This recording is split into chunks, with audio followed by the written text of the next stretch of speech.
Што разговаравте со господинот Ахмети? И дали нешто договорив? Па, две теми генерално.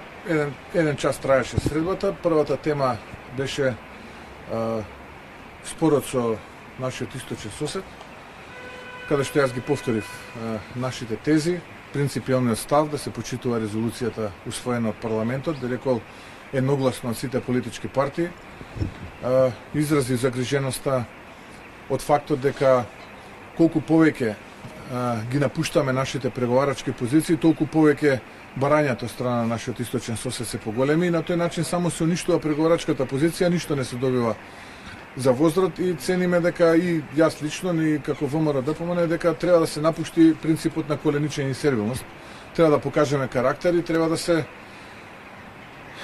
се вложиме максимално сите за да го покажеме тој карактер. Тоа е она кое што е моја порака и дека доста е веќе од понижување, доста е веќе од срамови нанесување и народот е фрустриран затоа што многу отстапки направи во оваа 30 годишна независност, а во суштина уште сме во предворието и уште не можеме да го почнеме тој процес на преговори. Тоа е нашата принципиална позиција и таа позиција подготвен сум да ја бранам и со факти и аргументи било каде и пред било кој. Втората тема која што ја зборувавме беше темата за предвремени парламентарни избори.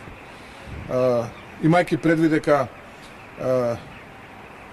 како ВМРО ДПМН изминатиот период можеби бевме и предмет на критика од страна на јавноста, бидејќи бевме некако молчаливи изминатиот период и не бевме присутни во јавноста само со една цел.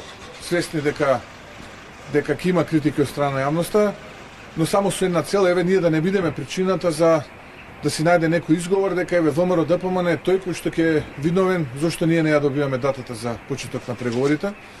Но сега веќе кога е и повеќе од јасно дека поминува и декември месец, се бараат некои нови 6 месеци за преговори и така натаму, дека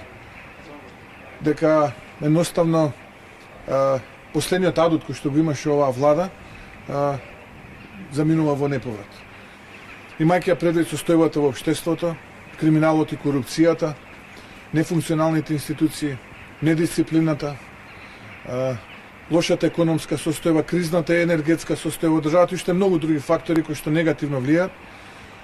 Мојот став е дека само со сериозен ресет на системот, многу макотрпна работа, нови луѓе можеме да излеземе од оваа кризна состојба во која што се наоѓаме, а за тоа се потребни предвремени парламентарни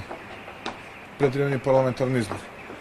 Така што кога би се одржале овие? Па видете, би било несериозно да јас го пренесувам тоа што кажал господинот Ахмети, ќе опрашате него, ќе ви каже тој кој е неговиот став.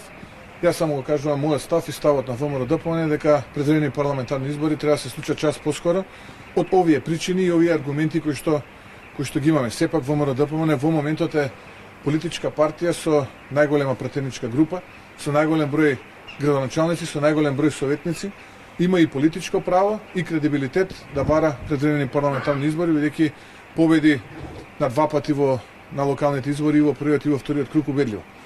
Дали го отворивте прашањето за експертска или техничка влада? Не разговаравме за тоа прашање. Благодариме. Благодарам.